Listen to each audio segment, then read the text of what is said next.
بسم اللہ الرحمن الرحیم. آپ دیکھ رہے ہیں ڈائیلاگ. میں ہوں رب نواز باجوہ.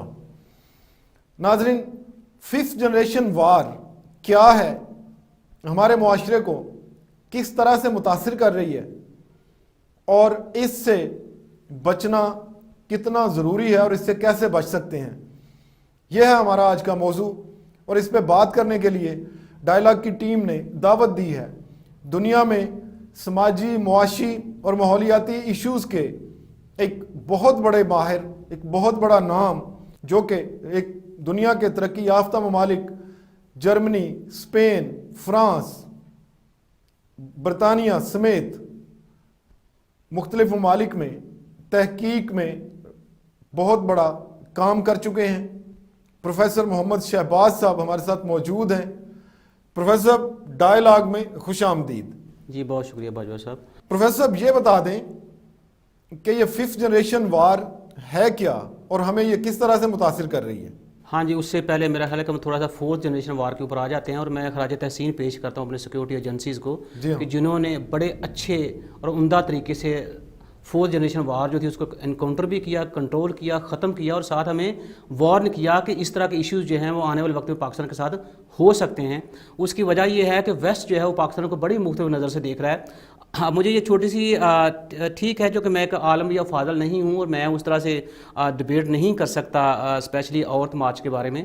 تو میں بینگ این اکانومسٹ اگر دیکھا جائے تو چونکہ ویسٹ جو ہے وہ سوشل میڈیا کے تھرو، ہماری اسٹرینتھ کیا ہے؟ ہماری اسٹرینتھ یوتھ ہے، جس کے اوپر یہ گورنمنٹ نے الیکشن کمپین ون کی اور جس کے اوپر ہم بڑے فخر سے کہہ رہے ہیں کہ ہماری مور دین ہماری پاپولیشن کے اندر جو میجر پرسنٹیج ہے وہ یوتھ کا ہے. اب مجھے یہ بتائیے کہ جو ہماری اسٹرینتھ ہے اسی اسٹرینتھ کو کمزوری بنانے کے لیے یا تباہ کرنے کے لیے ففتھ جنریشن وار کا جو کانسیپٹ ہے وہ میرے خیال میں پاکستان میں شروع ہو چکا ہے. مجھے ایک بات بتائیے کہ اسلام جو ہے بڑا ماڈرن اور بڑا کمپریہنسو مذہب ہے.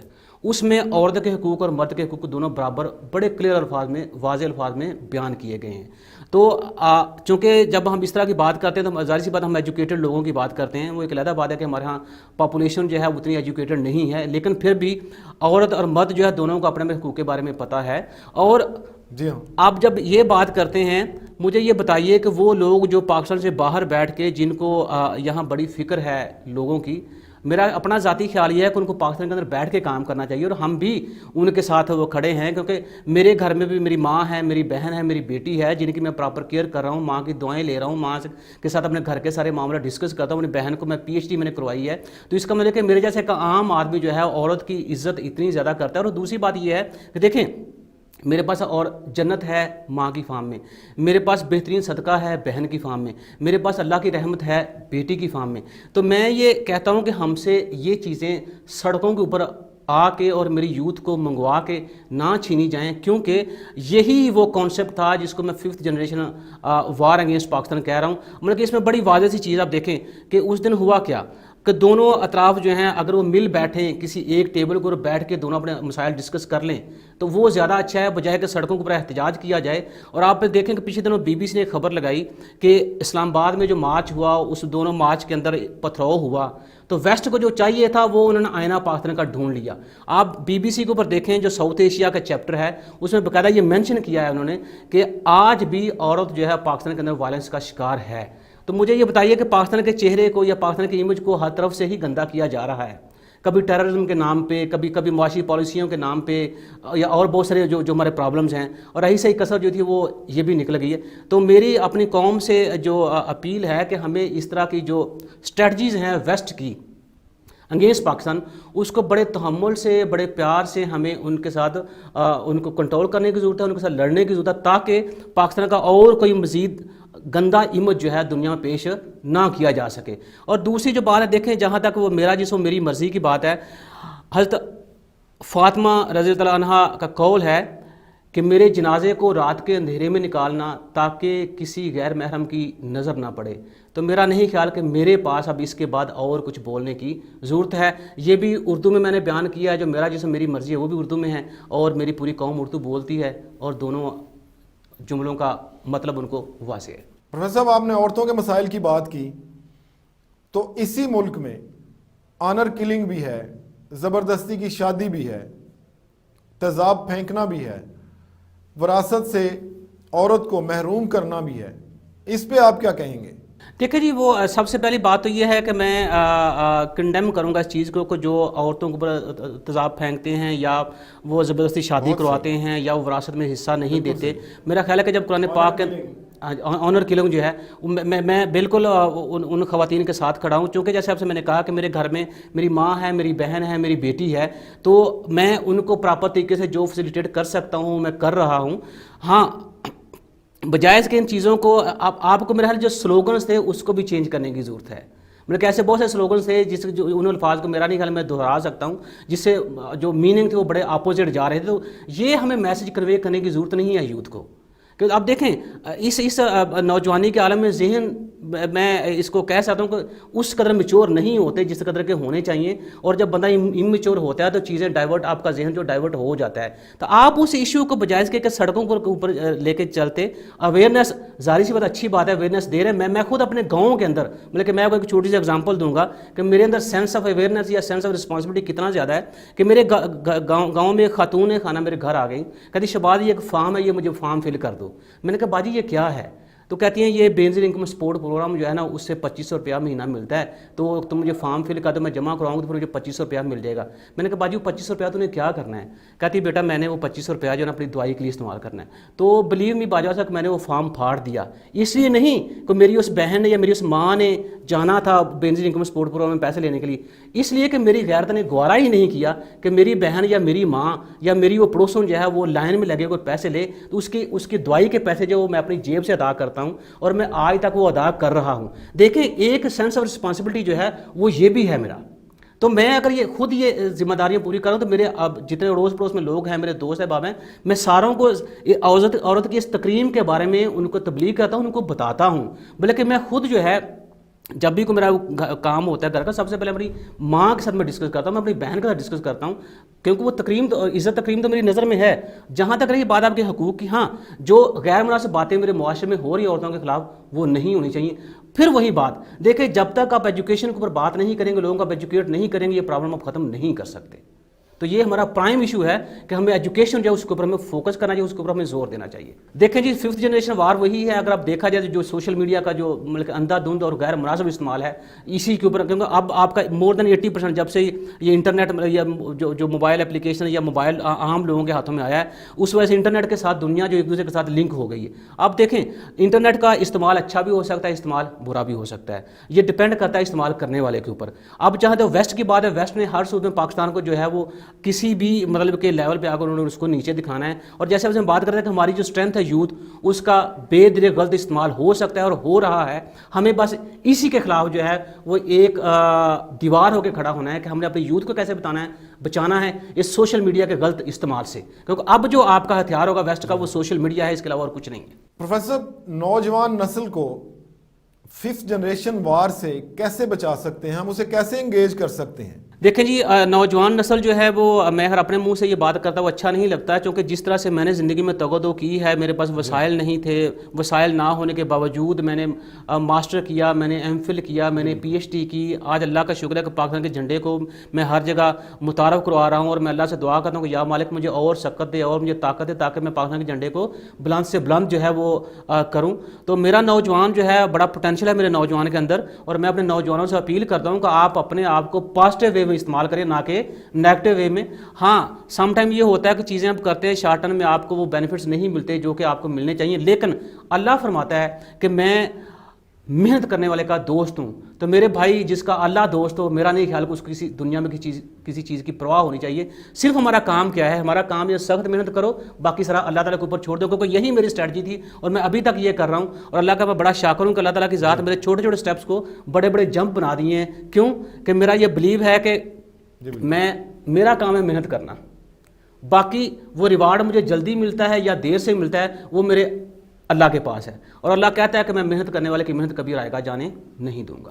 پروفیسر صاحب عام جنگ جو ہے وہ تو توپوں اور ٹینکوں سے لڑی جاتی ہے، جبکہ 5th جنریشن وار تھنک ٹینکوں سے لڑی جاتی ہے. ہمارے یہاں تھنک ٹینکس کا کردار کیا ہے؟ کوئی تھنک ٹینکس ہیں بھی؟ اگر نہیں ہیں تو ان کو کیسے بنایا جا سکتا ہے، ان پہ کیسے کام کیا جا سکتا ہے، اور اس وار سے اپنے آپ کو, اپنے ملک کو کس طرح سے بچایا جا سکتا ہے اور تھنک ٹینکس کا کیا کردار ہو سکتا ہے ہماری طرف سے اس جنگ کو روکنے میں اور اس حملے کو ناکام بنانے میں؟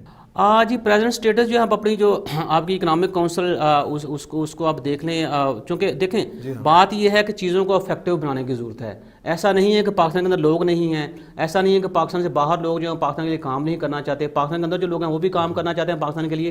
پاکستان سے جو باہر لوگ ہیں وہ بلکہ زیادہ کام کرنا چاہتے ہیں. ان کو اپنے, چونکہ آپ جب ملک سے باہر ہوتے ہیں تو پھر آپ کو اپنے ملک سے بہت زیادہ محبت ہوتی ہے. تو میرے خیال میں جتنے اچھے پڑھے لکھے آپ کے پروفیسرز, آپ کے انجینئرز, آپ کے ڈاکٹرز, ملک ہر اس شعبے کے ایکسپرٹس جو کہ اکنامک ایکٹیویٹی میں کنٹریبیوٹ کر سکتے ہیں, میں نے اس کے اوپر تھنک ٹینک بننا چاہیے. اس سلسلے میں میری اگر کہیں خدمات درکار ہیں بینگ این اکانومسٹ, تو میں اپنے ملک کو وہ خدمات دینے کے لیے پیش ہوں. ناظرین, پروفیسر شہباز سے ہماری گفتگو جاری ہے. ابھی لیتے ہیں ایک چھوٹی سی بریک, ہمارے ساتھ رہیے گا.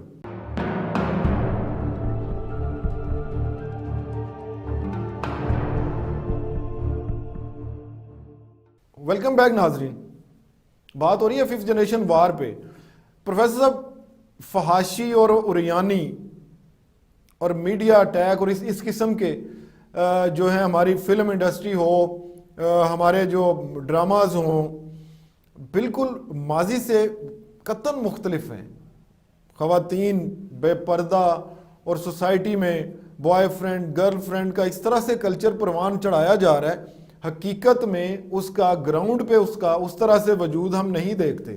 آپ اس پہ کیا کہیں گے؟ ہاں جی, جہاں تک اس کی بات ہو رہی ہے اب اریانی فحاشی کی یا جو آپ کی یوتھ ہے بے روی کا شکار ہے, تو یہ بھی 5th جنریشن جو وار ہے اگینسٹ پاکستان, یہ اس کا حصہ ہے. دیکھیں پاکستان کے پاس یہ برصغیر کی جو پٹی ہے, اس کے پاس ایک بڑی یونیک چیز تھی اور وہ چیز تھی فیملی سٹرکچر. ویسٹ کے پاس وہ چیز نہیں ہے, اور آج بھی ویسٹ کی جو ینگ جنریشن ہے وہ بیچارے کہہ رہے ہیں کہ رو رہے ہیں کہ ہمارے پاس فیملی سٹرکچر کیوں نہیں ہے. اب مجھے یہ بتائیں, جب بوائے فرینڈ یا گرل فرینڈ کا کانسیپٹ جو پاکستان کے اندر آ جائے, کیا والدین سے اجازت لینے کی ضرورت ہوگی, یا والدین کی کہیں کمی محسوس ہوگی, یا والدین کی کہیں اہمیت رہ جائے گی؟ تو مجھے بتائیں کہ وہ ویسٹ جو ہے, جیسے میں نے کہا کہ سوشل میڈیا کے تھرو وہ کوشش کر رہا ہے کہ ہم اپنی اس یوتھ کو, مطلب یہ پاکستان کی یوتھ جو ہے اس کو غلط طریقوں سے استعمال کیا جائے, اور موسٹ امپورٹنٹ آپ کو جو فیملی سٹرکچر ہے اس کو تباہ کیا جائے. اور مجھے دیکھیں اب بہت سارے مسائل ہمارے انڈیویجول کے جو کہ جوائنٹ فیملی سسٹم ہے, ٹھیک ہے پاکستان میں انڈیویجولزم جو ہے وہ بھی پروان چڑھ رہا ہے, لیکن پھر بھی اگر آپ تھوڑا کمپیریٹیولی دیکھا جائے تو بہت سارے لوگوں کے مسائل آٹومیٹک حل ہو جاتے ہیں جب وہ جوائنٹ فیملی سسٹم کے اندر رہ رہے ہوتے ہیں. تو یہی جوائنٹ فیملی سسٹم جو ہے وہ ویسٹ اس کو چاہ رہا ہے کہ اس کو تباہ و برباد کیا جائے. اس کے بعد پھر میرا نہیں خیال کہ ان کو پاکستان کے خلاف کو اور بات کرنے کی ضرورت ہے یا کام کرنے کی ضرورت ہے. پروفیسر صاحب, عورت کے خلاف سب سے بڑا جرم ریپ تصور کیا جاتا ہے, اور جب ہم اعداد و شمار کا جائزہ لیتے ہیں تو ہم دیکھتے ہیں کہ 10 بڑے ممالک جہاں سب سے زیادہ ریپ کے جو کیسز ہیں وہ رجسٹرڈ ہوتے ہیں, اور یہ کہا جاتا ہے کہ اس سے کئی گنا وہاں پہ ریپ کے کیسز ہو رہے ہیں, ان میں نہ تو کوئی اسلامی ملک ہے, بلکہ حقیقت یہ ہے کہ مہذب دنیا کا دعویٰ کرنے والے اور عورتوں کے حقوق کی علمبرداری کا دعویٰ کرنے والے تقریباً سارے ہی ممالک اس میں شامل ہیں. امریکہ ہو, کینیڈا ہو, جرمنی ہو, فرانس ہو, ایون انڈیا بھی کسی سے کم نہیں ہے. تو ان اعداد و شمار کو آپ کس طرح سے دیکھتے ہیں؟ جن ممالک کی بات کر رہے ہیں, یو کے, یو ایس اے, کینیڈا یا اور جو کنٹریز ہیں جو مہذب 10 ملک ہیں, آپ تھوڑا سا اگر ان ممالک کا آپ ریشو نکالیں تو ڈائیورس ریٹ بہت ہائی ہے. اب جب ڈائیورس ہوتی ہے میاں بیوی کے درمیان تو سب سے زیادہ جو بڑا لاس ہوتا ہے وہ بچے کا ہوتا ہے. مجھے بتائیں کہ ویسٹ میں لیٹ سے ٹھیک ہے ان کی جو جوڈیشی یا ان کی عدالتیں جو ہیں وہ ٹائم دیتی ہیں کہ ٹھیک ہے اب مہینے میں 1 دفعہ, مہینے میں 4 دفعہ یا مہینے میں 5 دفعہ بچہ جو باپ سے مل سکتا ہے یا بچہ جو ماں سے مل سکتا ہے. مجھے بتائیں اس سیپریشن میں کیا وہ بچہ گرو کرے گا؟ یہی وہ ایلیمنٹ ہیں جو کل کو ریپ کی فارم میں, کیونکہ میں یہ سمجھتا ہوں کہ جو بندہ ریپ کرتا ہے یا آنر کلنگ ہے, they are not normal persons, they are abnormal elements of the society. تو وہ اب نارمل جو ایلیمنٹس آف سوسائٹی ہیں وہ اسی چیز سے پروان چڑھتے ہیں. کیوں کہا جاتا ہے کہ کوشش کریں کہ ڈائیورس جو ہے اس سے بچا جائے, اس سے کوشش کریں کہ نوبت وہاں تک نہ آئے, کوشش کریں کہ آپ کی جو نیکسٹ جنریشن ہے اس کے اوپر کمپرومائز کیا جائے اور اس کا خیال رکھا جائے.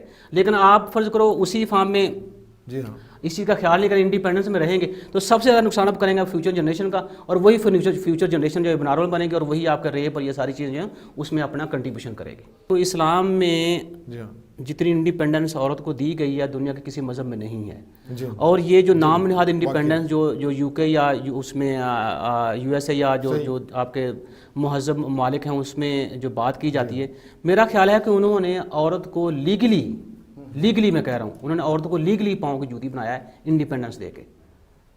مطلب کہ اس کی ایک اگزامپل دیکھیں, ہمارے ہاں پھر بھی اسلام کے اندر شریعت کے مطابق قرآن و سنت کی روشنی میں ہمارے پاس 3 سٹیپس ہوتے ہیں طلاق کے نا. فرسٹ نوٹس ہے, سیکنڈ نوٹس ہے, تھرڈ نوٹس ہے. اب چائنا میں کیا ہو رہا ہے, چونکہ ٹیکنیکلی کنٹری ڈیولپ ہو رہا ہے, انکم بڑھ رہی ہے. آپ کو پتہ ہے کہ وی چیٹ کے اوپر مطلب کہ انہوں نے اب اس قدر انڈیپینڈنس دے دی ہے, وی چیٹ کے اوپر طلاق ہو جاتی ہے, آئی ڈائیورس یو, دیٹس اٹ. لیکن ہمارے فیملی اسٹرکچر کے اندر پھر بھی اب فیملی جو ہے وہ کوئی اس طرح کی سچویشن تو بی بچاؤ درمیان میں پڑھ کے چیزوں کو سیکیور کرنے کی کوشش کرتی ہے. اس فیملی اسٹرکچر کی وجہ سے ہمارے ہاں جو عورت ہے وہ بہت زیادہ سیکیور ہے. لیکن ویسٹ کے اندر اس انڈیپینڈنس کی وجہ سے اس انڈیپینڈنس نے عورت کو بہت زیادہ انسیکیور کر دیا ہے. دیکھیں آپ ایک سی بڑی چھوٹی سی ایگزامپل لے لیں, مطلب کہ میری سسٹر جو ہے لیٹس سے کہ وہ کالج جاتی ہے, یونیورسٹی جاتی ہے, اگر 2 منٹ لیٹ ہو جائے تو میری جان پہ بن جاتی ہے کہ اللہ خیر کرے چھوٹی لیٹ کیوں ہو گئی ہے. آپ ویسٹ میں دیکھیں رات کے 11 بجے تک عورتیں کام کر رہی ہیں ہوٹلس کے اندر, ریسٹورنٹس کے اندر, نو باڈی کیئرس. تو اگر اس طرح کی انڈیپینڈنس چاہیے ان کو تو میں تو اس کے بالکل خلاف ہوں. دوسری طرف جو ہمارے پاس ایک اللہ تعالیٰ کی ذات نے اسلام کی فام میں ہمیں ضابطہ حیات دیا ہے, اس کے اندر رہ کے ہمیں زندگی گزارے ہیں, تو میرے خیال اس سے زیادہ سیکیور اور کوئی چیز ہے ہی نہیں ہے فیمیل کے لیے پاکستان میں. پروفیسر صاحب, ہمارا ایک الحمدللہ ایک اسلامی کلچر اور ایک مشرقی روایات سے بھرپور ہمارا ایک خاندانی نظام ہے. ہم جب یہ میڈیا وارفیئر دیکھتے ہیں تو ہمیں ایسا لگتا ہے کہ ایک سینسٹیو ایفرٹ ہو رہی ہے, کوئی سنجیدگی سے بیٹھا پیچھے باقاعدگی کے ساتھ, اور سیریز آف اٹیمپٹس ہو رہی ہیں جن کا نتیجہ یہ نکالنے کی کوشش کی جا رہی ہے کہ ہمارا خاندانی نظام جو ہے وہ تباہ ہو جائے. آپ کیا سمجھتے ہیں؟ ہاں جی بالکل, میں آپ کی اس بات سے ایگری کرتا ہوں. دیکھیں سوسائٹی کے اندر جو آپ کا بیہیویئر ہوتا ہے وہ بہت زیادہ کاؤنٹ کرتا ہے. پچھلے دنوں سے جو ایک میڈیا کمپین یا میڈیا جو سارا مصروف ہے 2 باتوں کے اوپر, مطلب کہ میں اس کو یوں کہوں کہ سوسائٹی آپ کی 2 حصوں میں تقسیم ہو گئی ہے. ایک سوسائٹی جو ہے وہ میرا جسم میری مرضی کی طرف چلا گیا, ایک سوسائٹی جو خلیل الرحمان قمر مائنڈ سیٹ, جسے خلیل الرحمان قمر مائنڈ سیٹ کہا گیا ہے, وہ اس کی طرف چلی گئی ہے. تو مجھے بتائیں کہ جب یہ مختلف قسم کی ان پروڈکٹیو ڈبیٹس جو ہیں جب ہوں گی, ہر میڈیا اینکر, ہر ٹی وی چینل جو ہے وہ اس کے اوپر بزی ہوگا, تو کیا یہ ساری چیزیں جو ہیں معاشرے کو کنفیوز نہیں کریں گی؟ کیا یہ ساری چیزیں جو ہیں معاشرے کے اندر فرسٹریشن پیدا نہیں کریں گی؟ کیا یہ ساری چیزیں جو ہیں پینک کریٹ نہیں کریں گی؟ آپ مجھے بتائیں جب کسی سوسائٹی کے اندر فرسٹریشن بہت زیادہ ہو جائے یا پینک کریٹ ہو جائے تو کیا اس سوسائٹی کو تباہ کرنے کے لیے کسی اور چیز کی ضرورت ہے؟ پروفیسر شہباز صاحب, ہمارے یہاں بعض لوگوں میں ایک کلچر ڈیولپ ہو چکا ہے کہ ہماری سیکیورٹی کے ادارے, ہمارے ہیروز جو اصلی ہیرو ہیں اور شہیدوں اور غازیوں کے ادارے, دن رات جن کی سوچیں, جن کا جینا مرنا, جن کی زندگی اس ملک کے تحفظ کے لیے ہے, ان کو بلا جواز بدنام کرنا, ان پہ بلا جواز لفظی حملے کرنا اور ان کو ہر اپنی غلطی کوتاہی کا ذمہ دار ان کو قرار دینا, یوں لگتا ہے جیسے 5th جنریشن وار کے جو حملہ آور ہیں انہوں نے طے کر لیا ہے کہ اس ملک کے سیکیورٹی اداروں کے خلاف کام کریں, اس ملک میں یہ سوچ ڈیولپ کریں تاکہ اس ملک کو کمزور کیا جا سکے. آپ کی اس پہ ماہرانہ رائے کیا ہے؟ ہاں جی, جیسے میں نے پہلے آپ سے عرض کیا تھا کہ میں اپنے سیکیورٹی اداروں کو خراج تحسین پیش کرتا ہوں کہ جنہوں نے بڑے عمدہ, بڑی عقل مندی کے ساتھ جو ٹیررزم تھا اس کو پاکستان سے اس کا قلعہ کما کر دیا, کیونکہ یہ ٹیررزم جو تھا یہ بھی حصہ تھا 4th جنریشن وار کا. اب لیکن چونکہ ہمارے سیکیورٹی اداروں کے چیلنجز ابھی یہاں تک ختم نہیں ہوئے, جیسا میں کہہ رہا ہوں کہ سوشل میڈیا کا بے دریغ استعمال جو ہے یہ ہماری یوتھ جو ہے اس کو آرمی کے خلاف استعمال کر سکتے ہیں اور استعمال کر رہے ہیں.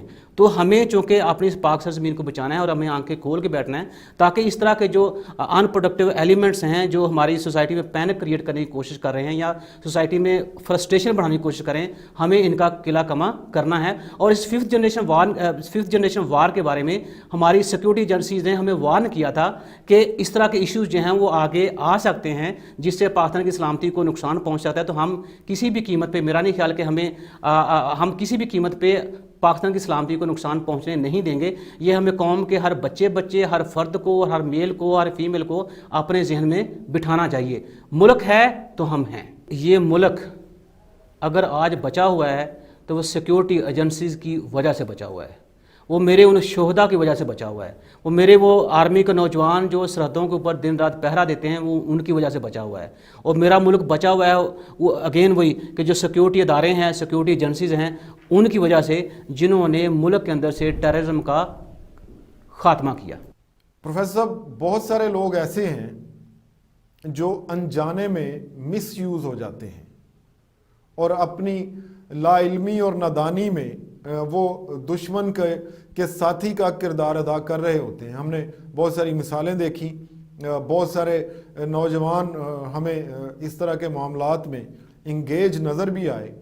آپ کی کیا رائے ہے اس پہ؟ ہاں جی، اس کی بہترین اگزامپل جو ہے، میں نے وہ ماروی سرمد صاحبہ کا وہ پروگرام دیکھا تھا جس میں خلیل الرحمان قمر صاحب تھے. تو چونکہ جب ماروی سرمد صاحبہ بول رہی تھی تو خلیل الرحمان صاحب نے بڑا ان کو غور سے سنا، اور ہمارے ایک سینیٹر تھے مولانا صاحب، انہوں نے بھی سنا. تو کسی بندے نے بھی جب ماروی سرمد بات کر رہی تھی تو ان کی بات میں بات نہیں کی. جب خلیل الرحمان قمر صاحب کی باری آئی تو انہوں نے کہا دیکھیں جی، میں سب سے پہلے اپنے دونوں مہمان جو میرے کولیگز ہیں ان کو میں بڑی عزت کا سلام پیش کرتا ہوں، کیونکہ میں بات کر رہا ہوں تو اب میری بات کے درمیان میں آپ نے نہیں بولنا. تو جو ہی انہوں نے بات شروع کی تو چونکہ یہ لائن پہ تھی ماروی سرمد صاحبہ، تو میں نے وہ پروگرام خود دیکھا، اپنی گناہ گار آنکھوں سے میں نے دیکھا ہے. تو اس میں چونکہ وہ خلیل الرحمان صاحب بات کر رہے تھے تو انہوں نے بیچ میں جملہ بول دیا، میرا جسم میری مرضی. مجھے ایک بات بتائیے، آپ کے معاشرے کی سپریم عدالت جو ہے جب وہ یہ آپ کو حکم دیتی ہے کہ ٹھیک ہے آپ ان کو عورت آزادی مارچ کرنے دیں، لیکن عورت آزادی مارچ والے کچھ اس طرح کے سلوگن جو ہیں وہ اپنے بینرز کے اوپر نہ لکھیں جس سے لوگوں کی دل آزاری ہو، تو اس خواتین نے جس جملے کے اوپر عدالت نے منع کیا تھا وہی جملہ اس نے on line tele phone call کے اوپر بولا، پروگرام کے اوپر. مجھے ایک بات بتائیے، میرا کویشچن ہے ان پروگرام کرنے والوں کے ساتھ کہ وہ فرد جو آپ کی عدالت عظمیٰ کے حکم کی رسپیکٹ نہیں کرتا تو کیا آپ کو ان کو لائن پہ لے کے اپنے پروگرام میں شامل کرنا چاہیے؟ میرا نہیں خیال کہ ان کو ہمیں شامل کرنا چاہیے. اور اس کے بعد آپ دیکھیں پھر معاشرہ آپ کا دو حصوں میں تقسیم ہو گیا، اور بہت سارے اور میں نے اینکر پرسن دیکھے کہ جنہوں نے وہ پروگرام دیکھا ہی نہیں. بات اصول کی ہے کہ جب آپ ایک پروگرام کے اندر بیٹھے ہوئے ہیں تو اس کانسیپٹ کو آپ چھوڑ دیں کہ ایک مرد ہے یا ایک عورت ہے، دونوں پارٹیسپینٹ ہیں. جب دونوں پارٹیسپینٹ ہیں تو ایک پارٹیسپینٹ نے سنا ہے دوسرے کو، تو جب دوسرا بول رہا ہے تو پھر پہلے والے کی اصول بنتا ہے کہ اس کی بات میں دخل اندازی نہیں دیں. آپ اس اصول کو دیکھیں کہ اصول کس نے توڑا، اور ہو سکتا ہے کہ وہ ماروی سرمد صاحب نے وہ اصول جو ہے جان بوجھ کے توڑا ہو، کیونکہ میں نے ان کے کچھ اور بھی پروگرام دیکھے ہیں. ایک پروگرام تھا اس میں زید حامد صاحب بیٹھے، تو زید حامد صاحب نے بات کہی کہ آپ نے میرے اوپر جو ہے نا وہ ذاتی حملہ کر دیا ہے. تو ماروی سرمد نے یہ کہا کہ زید صاحب ابھی تو میں نے آپ کے اوپر ذاتی حملہ شروع ہی نہیں کیا. تو اس کا مطلب یہ ہے کہ وہ اس طرح کی باتیں جو ہیں، اس طرح کی چیزیں جو ہیں وہ ماروی سرمد کے لیے بڑی عام سی ہیں، اور یہ میرے معاشرے کے بیہیویئر کو خراب کر رہی ہیں، اور ہمیں پوری قوم کو مل کے ہمیں ان کو کنڈیم کرنا چاہیے. اچھا، آپ عورت مارچ کی بات کر رہے تھے. عورت مارچ جو ہے ملک بھر میں ارینج ہوا، اس کی مختلف سیشنز کروائے گئے.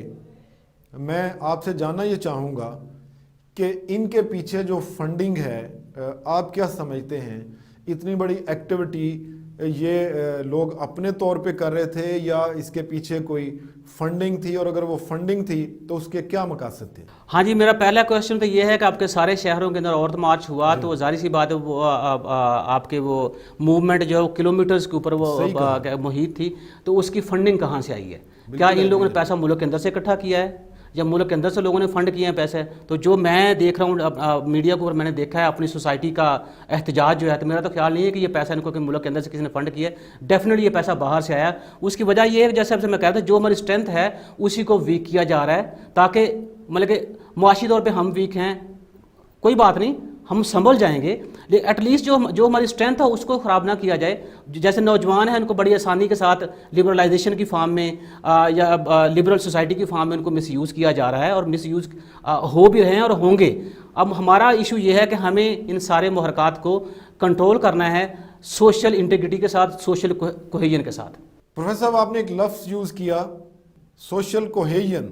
اس سوشل کوہیژن کو ہم کس طرح سے اوور کم کر سکتے ہیں؟ ہاں جی، اس میں میرا خیال ہے کہ 3 آپ کے سیکٹر جو ہیں بڑے اچھی طریقے سے کام کر سکتے ہیں. ایک آپ کے ایجوکیشن ہے، ایک آپ کا پرنٹ میڈیا ہے، ایک آپ کا الیکٹرانک میڈیا ہے. تو ہمیں جو اس میں بھی جو آپ کا الیکٹرانک میڈیا جس میں ڈرامہ انڈسٹری آپ کی آتی ہے، جس میں آپ کی فلم انڈسٹری آتی ہے، میں اس کے اوپر زور زیادہ دوں گا کہ ہمیں اس طرف توجہ دینے کی ضرورت ہے. ہمیں اپنے ہڈن ہیروز جو ہیں اس کے اوپر ہمیں ڈراماز بنانے چاہیے. ہمیں ایجوکیشن ریلیٹڈ ایشوز کے اوپر ڈراماز بنانے چاہیے تاکہ ہمارے جو یوتھ ہے اس کو موٹیویٹ کیا جائے. موٹیویٹنگ سٹوریز جو ہیں وہ ہمیں اپنے سوسائٹی کے اندر سے سکسیزفل سٹوریز جو ہیں اس کو فلما کر ہمیں پیش کیا جانا چاہیے. پھر فلم انڈسٹری کے اوپر ہمیں توجہ دینی چاہیے. دیکھو دنیا میں سب سے جو بڑا اہم اور بڑا امپورٹنٹ ٹول ہے نا آپ کی ثقافت کو اجاگر کرنے کا، وہ فلم انڈسٹری ہے آپ کی. فلم انڈسٹری کے اندر حب الوطنی کے اوپر موویز بننی چاہیے. ڈرامہ انڈسٹری کے اندر حب الوطنی کے اوپر ہمارے ڈراماز بننے چاہیے. ہماری حب الوطنی کے اوپر مبنی ہمارے کالم لکھے جانے چاہیے. حب الوطنی کے اوپر مبنی ہماری سٹوریز لکھی جانی چاہیے. مطلب کہ بڑی ایک کامن سی بات ہے. ابھی میں پیچھے دنوں دیکھ رہا تھا، ہارورڈ نے ایک پروگرام شروع کیا ہے masterclass.com. اس میں انہوں نے کیا کیا کہ جتنے ان کے ہیروز ہیں لائک پال کروگمین جو نوبل پرائز ونر ہے، اسٹیو ہارٹ ان کا مشہور کامیڈین ہے، اس طرح سے انہوں نے جو ان کے میجیشین ہیں، ان کے جو چیس چیمپئن ہیں، وہ ساروں کو پریکٹیکل لوگوں کو انہوں نے ماسٹر کلاس کے اندر کورس متعارف کرایا کہ آپ ان لوگوں کو پڑھائیں، آپ ان لوگوں کے ساتھ اپنا ایکسپیرینس جو ہیں وہ شیئر کریں. تو میں سمجھتا ہوں کہ میری سوسائٹی کے اندر بھی ایسے ہیروز ہیں، ان ہیروز کو تلاش کر کے آپ ان کو یوتھ کے سامنے کھڑا کریں تاکہ وہ یوتھ کے ساتھ اپنا جو ایکسپیرینس ہے زندگی کا وہ شیئر کریں، کیسے زندگی میں انہوں نے مختلف قسم کے پرابلم فیس کیے اور ان پرابلم کو نہ کہ فیس کیا بلکہ ان پرابلم کو اوور کم کیا اور اس کے بعد ہم ترقی کی مراحل جو ہیں وہ طے کرتے گئے. اور یہ بھی ایک ایجوکیشن کا ایک بہترین ذریعہ ہے، فلم انڈسٹری، ڈرامہ اور آپ کا پرنٹ میڈیا. پروفیسر صاحب آپ ہیروز کی بات کر رہے ہیں، ہمیں تو دیکھنے کو یہ بھی ملتا ہے کہ ہمارے دشمن ملک کی میں فلمیں بنائی جاتی ہیں، ان میں ہمارے اداروں کا نام استعمال کیا جاتا ہے اور ہمیں اور ہماری قوم کو اور ہمارے اداروں کو جو ہے نا وہ ان کی بے توقیری ان فلموں میں براہ راست کی جاتی ہے. اور وہ بدقسمتی یہ ہے ان فلموں کے ذریعے بچوں کے جذبات اور احساسات جو ہیں ان کو ورگلایا بھی جا رہا ہوتا ہے.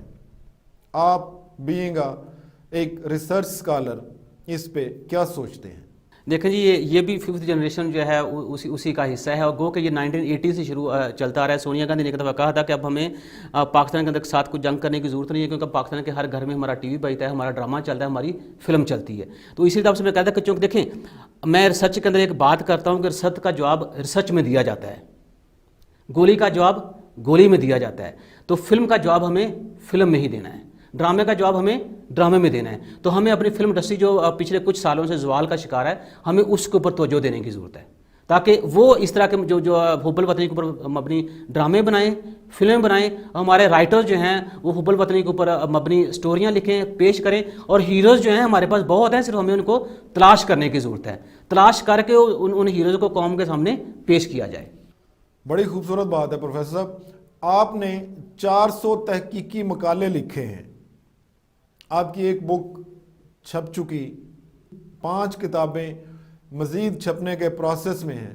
میں جاننا یہ چاہ رہا ہوں کہ آپ کی تحقیق سے، آپ کی علمی کاوشوں سے ہم بطور قوم کس طرح سے فائدہ اٹھا سکتے ہیں؟ ہاں جی، اس کا سب سے پہلے بہت شکریہ آپ کا، بڑا ویلیوبل کویشچن ہے آپ کا یہ کہ دیکھیں ریسرچ جو ہے وہ آج ہم جس دور میں رہ رہے ہیں وہ آپ کے ہر سیکٹر کے ساتھ لنک ہے. چاہے وہ سوسائٹی کا بیہیویئر ہے، چاہے وہ سوسائٹی کی اکنامک گروتھ کی بات ہو رہی ہے، چاہے وہ آپ کے ایگریکلچر سیکٹر کی بات ہو رہی ہے، انڈسٹری سیکٹر کی بات ہو رہی ہے، یا آپ کے سب سیکٹر کی بات ہو رہی ہے. میں ایک چھوٹی سی بات یہ کہوں گا کہ دیکھیں دنیا جو ہے اب نالج اکانومی بننے جا رہی ہے، بلکہ کچھ کنٹری جو ہے نالج بیسڈ اکانومی بن چکے ہیں، کچھ جو ہے کوششیں کر رہے ہیں. اس میں دیکھیں آپ کے ہاں بڑی ایک ٹرم ہے، میں صرف ایک ہی ٹرم کی بات کروں گا، جیسے AACSB ہے، یہ انٹرنیشنل رینکنگ ہے جس کے مطابق US اور UK جو ہے وہ دنیا کی یونیورسٹیز کی رینکنگ کرتے ہیں. اور اور یہ AACSB یا ایکوس یا آمبا جو ہے یہ بیسیکلی آپ کو ریکوائر کرتے ہیں کہ آپ کی ریسرچ آؤٹ پٹ یا ڈفرینٹ یونیورسٹی کی وہ کتنی ہونی چاہیے. مجھے یہ بتائیں کہ پاکستان میں کوئی یونیورسٹی جو ہے اگر وہ AACSB ایکریڈیٹ نہیں ہے یا آمبا ایکریڈیٹ نہیں ہے یا اس کے پاس ایکوس ایکریڈیشن نہیں ہے تو کیا میری یہ یونیورسٹی جو ہے انٹرنیشنل لیول کے اوپر ان کی رینکنگ ہو سکے گی؟ نہیں، کیونکہ اسٹوڈنٹ جو ہے وہ ایڈمیشنز لیتا ہے یونیورسٹی کے اندر، انٹرنیشنل یونیورسٹی کے اندر، انٹرنیشنل مارکیٹ کے اندر رینکنگ بیس یونیورسٹی کے اوپر. ہر اسٹوڈنٹ کی کوشش ہوتی ہے کہ اس نے پیسہ خرچ کریں تو وہ بہتر سے بہتر یونیورسٹیز کے اندر جو اس کا ایڈمیشن ہو تاکہ وہ بچہ جو اپنے ڈگریز وغیرہ مکمل کر کے مارکیٹ کے اندر کنٹریبیوٹ کرے. میرا نہیں خیال کہ پاکستان کے اندر کچھ شاید اگر میں سمجھتا ہوں کہ لمس جو ہے وہ شاید اس کے پاس AACSB ایکریڈیشن ہے، اس کے علاوہ میرا نہیں خیال کہ پاکستان کی کوئی یونیورسٹی جو ہے اس ایکریڈیشن کے بارے میں ابھی تک سوچ رہی ہے. چائنا کی ایون کہ جو پبلک یونیورسٹیز ہیں وہ AACSB کے پیچھے بھاگ رہی ہیں، وہ آمبا کے پیچھے بھاگ رہی ہیں، وہ ایکوس ایکریڈیشن کے پیچھے بھاگ رہی ہیں، کیونکہ اب ان کا اگلا سٹیپ جو ہے ہم نے نالج بیس اکانومی بننا ہے، اپنی یونیورسٹیز کو انٹرنیشنل لیول پہ لے کے جانا ہے. جب ان کی یونیورسٹیز انٹرنیشنل لیول کے اوپر ان کی رینکنگ امپروو ہوگی تو دنیا کا اسٹوڈنٹ جو ہے ان یونیورسٹی کے اندر انرول ہوگا اور بے تحاشا پیسہ جو پاکستان کے اندر چائنا کے اندر وہ آئے گا. تو میں کہتا ہوں کہ آپ اسی اسٹریٹجی کو استعمال کرتے ہوئے پاکستان کی یونیورسٹی جو ہیں ان کو بھی اس راہ راست کے اوپر چلنا چاہیے، چونکہ اس طرح سے اگر ہماری یونیورسٹی جو ہے ان کی انٹرنیشنل رینکنگ بہت اچھی ہوگی تو فارن اسٹوڈنٹ جو پاکستان کے اندر آ کے پڑھے گا، جس سے نہ کہ پاکستان گروتھ میں اضافہ ہوگا، اس گروتھ میں اضافے کا افیکٹ جو ہے وہ عام سوسائٹی تک بھی ٹرکل ڈاؤن ہوگا. پروفیسر محمد شہباز صاحب، آپ نے ہمارے پروگرام کے لیے وقت نکالا. میں ڈائلاگ کی ٹیم کی طرف سے آپ کا تہہ دل سے شکریہ ادا کرتا ہوں. ناظرین، پروفیسر محمد شہباز صاحب کا کہنا ہے کہ ہمارے ملک کے خلاف ایک 5th جنریشن وار شروع کی جا چکی ہے. یہ وار اس سے کہیں زیادہ خطرناک ہے جو وار آن ٹیررزم کے نام پہ یا جو دیگر طریقوں سے ہمارے ملک پہ حملے کیے گئے، ہمارے ملک میں دہشت گردی کی فضا لانچ کی گئی، دہشت گردی کے حملے کیے گئے، ان سے بھی یہ کہیں زیادہ خطرناک ہے. اور ہمیں بطور قوم، ہمیں سے ہر فرد کو اس میں کردار ادا کرنا ہے، اپنے ملک کے تحفظ میں، اپنے ملک کی سیکیورٹی میں. اسی کے ساتھ ہی آج کے ڈائلاگ کا وقت ختم ہوا. اجازت دیجیے، اللہ حافظ.